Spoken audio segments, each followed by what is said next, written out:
अभी एसआईआर का third phase start हो चुका है, जिसके अंदर सभी वोटर्स को अब अपना इन्यूमरेशन फॉर्म भर करके जमा करना होगा। नहीं तो आपका जो मतदान का राइट है वो आगे नहीं रहेगा, आपका जो नाम है मतदाता सूची से हटाया जा सकता है।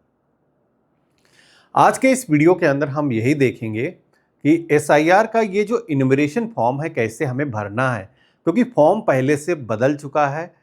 अब आपको नए तरीके का फॉर्म मिलेगा, तो मैं आपको दिखाता हूं इसे कैसे फिल करना है, बताता हूं। सबसे पहले तो ये जो फॉर्म है आपको बीएलओ की तरफ से प्रोवाइड किया जाता है। जहां पर भी आपका अभी वोटर राइट है, मतदाता आप जहां के हो, वहां से आपको आपका जो बीएलओ होगा उस एरिया का, वो आपको प्री प्रिंटेड फॉर्म प्रोवाइड करता है। अच्छा, कुछ लोगों के यहाँ पर सवाल आएंगे, मान लो बीएलओ हमें फॉर्म नहीं देता है, उस केस में क्या होगा?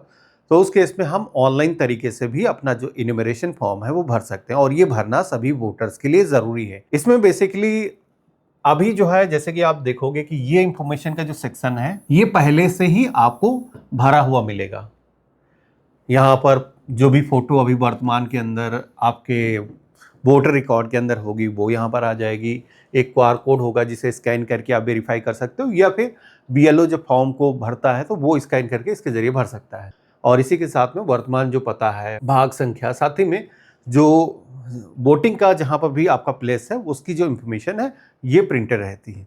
आपको करना यह है कि यहाँ पर आपको एक अपनी जो है फोटो, लेटेस्ट फोटो एक चिपकानी है, जो कि 6 महीने के अंदर की कोई ना कोई फोटो होनी चाहिए।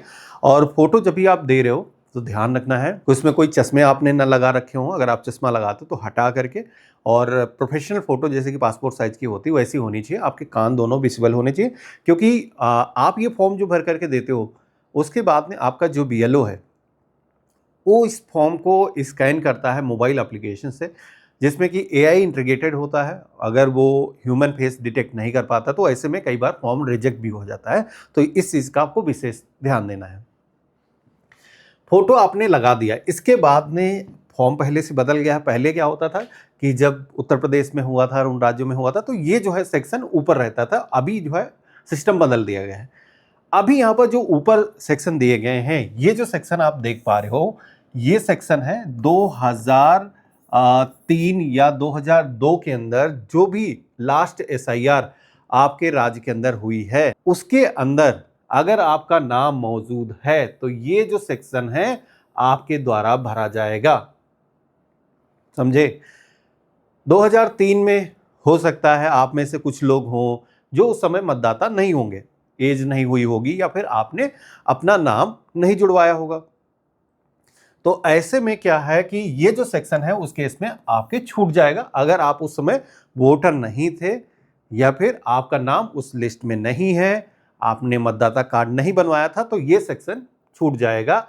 उस सेक्शन में काम आएगा ये वाला सेक्शन। इस सेक्शन में संबंधी की जो इंफॉर्मेशन है, यानी कि हमें अपने पेरेंट की जो इंफॉर्मेशन है, आपके पापा हो सकते हैं, आपकी मम्मी हो सकते हैं, मतलब XYZ दादा दादी जो भी हैं, उनकी इंफॉर्मेशन बेसिकली यहां पर देनी है। तो ये जो है बेसिकली आपको भरना पड़ता है जहां पर भी आपका नाम है। ठीक है? इसके बाद में ये जो सेक्शन रहता है, ये सेक्शन रहेगा, इसमें लेटेस्ट आपकी इंफॉर्मेशन होगी। आधार कार्ड नंबर, आपका नाम जैसा इंग्लिश में है, साथ ही में मोबाइल नंबर, पिता पति का नाम, ये सारी चीज यहां पर आ जाएंगी। तो ये चीज फॉर्मेट बदल गया है। अब मैं आपको दिखाता हूं कि भरना क्या है। जैसे कि हम इसको थोड़ा सा जूम कर लेते हैं जिससे कि हम अच्छे तरीके से आपको समझा सकें। तो ये आ गया एसआईआर का फॉर्म। अब यहां पर आपका नाम के बाद में इस फॉर्म में आ जाते हैं, तो विधानसभा क्षेत्र की जो संख्या थी वो 53 थी। ठीक है, वो यहां पर आ जाएगी। भाग संख्या यानी कि पार्ट नंबर 016 उस पर मेंशन था, वो हम यहां पर लिखेंगे। इसके बाद में क्रम संख्या यानी कि सीरियल नंबर, तो सीरियल नंबर कितना था? 68 था। ठीक है, तो ये इंफॉर्मेशन आपको निकालनी है। अगर आपका नाम मतदाता सूची के अंदर है, उसके आगे देखना है और ये इंफॉर्मेशन वहां से लानी है। देखो, गवर्नमेंट के अकॉर्डिंग अभी किसी भी वोटर से कोई भी दस्तावेज नहीं मांगा जा रहा। बस आपको मिलान करना है कि आप 2003 के अंदर जब लास्ट एसआईआर हुआ था उस समय वोटर थे या नहीं थे। अब जब आप ये भर रहे हो तो एक चीज और सवाल आएगा, ये भरते समय ये भी आपको ध्यान देना है कि ये इंफॉर्मेशन ऊपर जो फॉर्म के अंदर भर रहे हो वो उसी तरीके से भरना है जैसी कि 2002-2003 के अंदर इंफॉर्मेशन है। अब कुछ राज्यों के अंदर 2002 में सर्वे हुआ था, कुछ राज्यों में 2003 में हुआ था, तो जो भी है लास्ट SIR का जो डेटा है वहां से देखना है और ये इंफॉर्मेशन लानी है। उसके बाद में वहां पर जैसा आपका नाम था, हो सकता है अभी आपने करेक्शन करा लिया हो, सरनेम आगे जुड़वा लिया हो, तो उस समय आपका जो भी नाम था, तो हम एग्जाम्पल से मान लेते हैं कि रमेश कुमार आपका नाम था, तो यहां पर आ जाएगा। ठीक, इसके बाद में बात आती है ईपिक नंबर। तो देखो कुछ वोटर्स के आगे ईपिक नंबर होगा, कुछ लोगों के आगे नहीं होगा। तो अगर है तो जो भी XYZ ईपिक नंबर दिया गया है, यानी कि वोटर आईडी क्रमांक संख्या अगर वोटर लिस्ट में है तो आप दे सकते हो, नहीं है तो इसकी इतना कोई जरूरत नहीं है। ठीक है, तो अगर है तो आपको वहां से डालना है। अब इसके बाद में बारी आती है संबंधी का नाम। तो संबंधी का नाम आपके पिता का नाम जो भी उस पर प्रिंटेड है 2002-2003 वाली लिस्ट में। तो जैसे कि रमेश के पिता का नाम हम मान लेते हैं सुरेश, सारी एग्जाम्पल डिटेल में ले रहा हूं, सुरेश कुमार। ठीक है, इनसे संबंध क्या है, तो जैसे कि फादर है तो हम यहाँ पर पिता लिख देंगे। तो जो भी रिलेशन वहां पर मेंशन है उसके अकॉर्डिंग देखना है। जिला जो भी है तो हम यहाँ पर जैसे कि जिला लिख देते हैं, अपने हम जिला यहाँ पर लिख देते हैं। और इसके बाद में राज्य आ जाएगा, तो जैसे कि आप पंजाब से हो तो पंजाब यहाँ पर लिख दोगे। इसके बाद में विधानसभा क्षेत्र का जो भी नाम है वो यहाँ पर आपको लिखना है। तो जैसे कि हम मान लेते हैं, ठीक, ये विधानसभा क्षेत्र का नाम है जिसका नंबर हमने डाला है। तो ये सेक्शन आपने भर दिया है। अब इसके बाद में बारी आती है नीचे के सेक्शन की, जहां पर आप सभी को जैसे कि आप देखोगे कि ये जो इंफॉर्मेशन मांगी जा रही है ये वर्तमान की इंफॉर्मेशन मांगी जा रही है। तो वो डेटा आपने पुराना देखा, मतदाता सूची के अकॉर्डिंग आपने दर्ज किया। इसके बाद में यहाँ पर आपको आना है। यहाँ पर सबसे पहले तो आपको अपनी जो जन्मतिथि है, जो डेट ऑफ बर्थ है, वो आपको दर्ज करना है। 12/03 और 1989। ठीक है, ये हो गई डेट ऑफ बर्थ हो गई।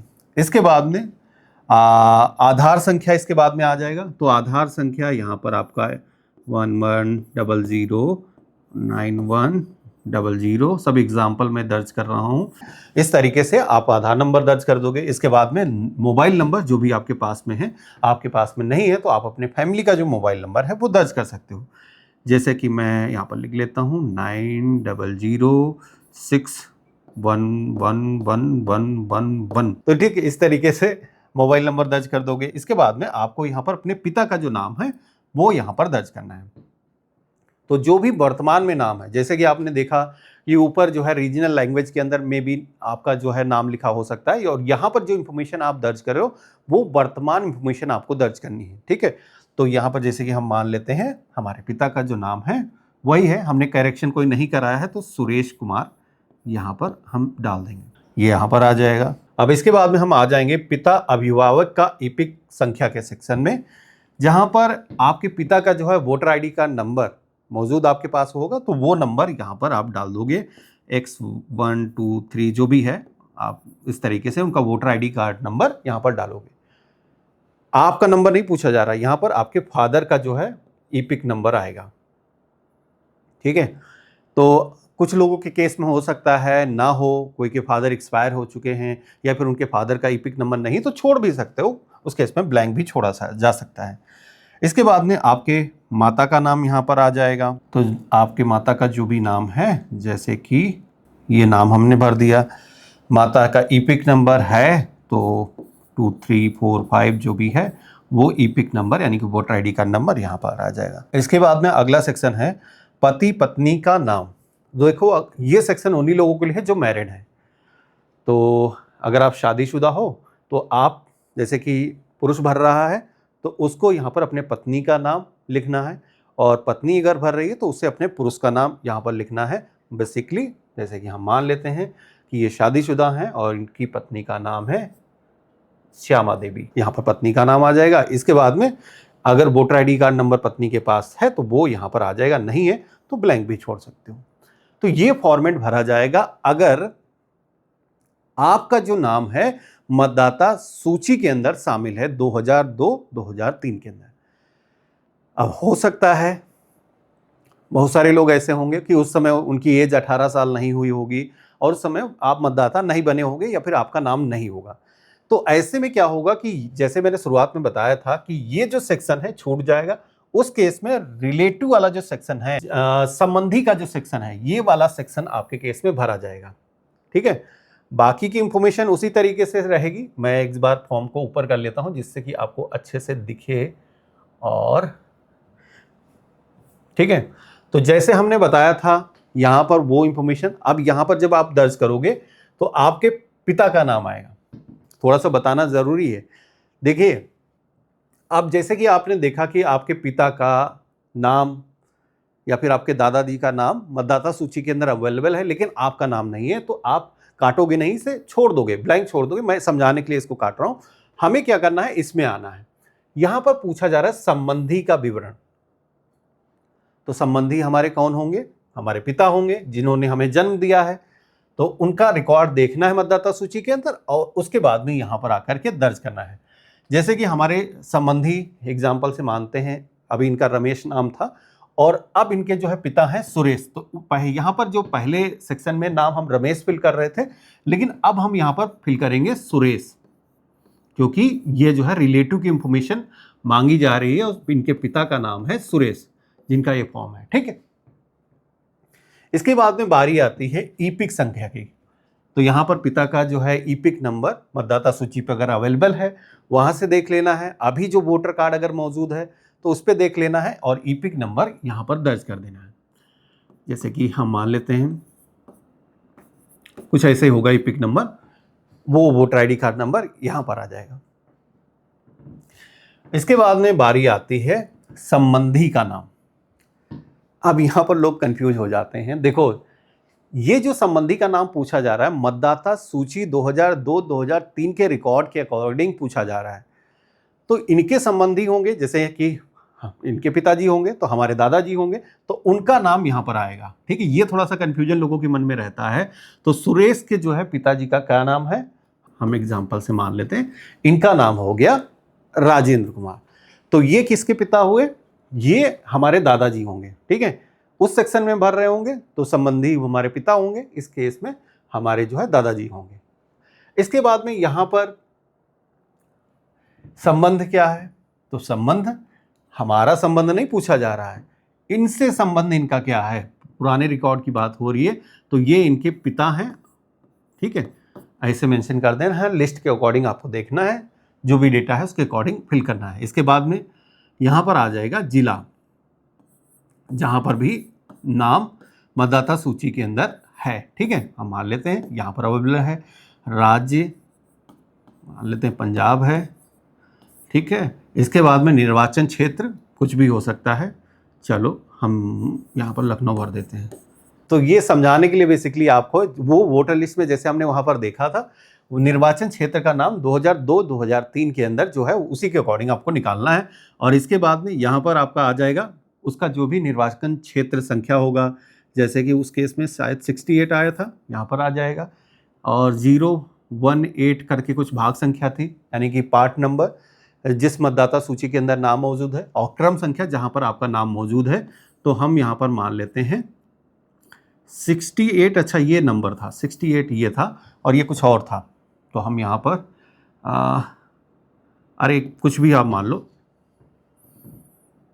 चलो 88 मान लेते हैं। ठीक है, 88 ये था। जो भी नंबर है उस पर आपको उसके अकॉर्डिंग दर्ज करना है। निर्वाचन क्षेत्र की संख्या, यानी कि उसका जो है नाम लिखा रहेगा, उसके बगल में रहता है, जैसे हमने लिस्ट के अंदर दिखाया था। इसके बाद में बाकी की इंफॉर्मेशन जैसे मैंने फिल करके अभी दिखाया था वो ऐसे ही नीचे भरा जाएगा। और इसको दोबारा भरने की कोई ज़रूरत है, मैं फटाफट भर देता हूँ, जिससे जन्मतिथि यहाँ पर आ जाएगी। और इसके बाद में आधार संख्या, इसके बाद में मोबाइल नंबर, पिता का नाम यहाँ पर आ जाएगा। ठीक है, इसके बाद में इनका ईपिक नंबर मौजूद है तो वो दर्ज कर देना, नहीं है तो छोड़ देना है। माँ का नाम यहाँ पर आ जाएगा। ठीक है, ये माता का नाम आ गया। इसके बाद में माता का ईपिक नंबर अगर मौजूद है इस तरीके से वोटर आईडी कार्ड नंबर होगा वो डाल दो। अब इसके बाद में पत्नी या फिर पति का इंफॉर्मेशन अगर आपके केस में एप्लीकेबल है, आप मैरिड हो, तो आप यहाँ पर दर्ज करोगे। तो कुछ इस तरीके से आपको ये जो फॉर्म है भरना है, और भरने के बाद में इसके साथ में अभी कोई आईडी प्रूफ अटैच नहीं करना है, बस ये जो फॉर्म है आपको जमा करना है अपने बीएलओ के पास में। अपने सिग्नेचर यहाँ पर आपको कर देना है, जो कि हस्ताक्षर आपके मतदाता के होंगे।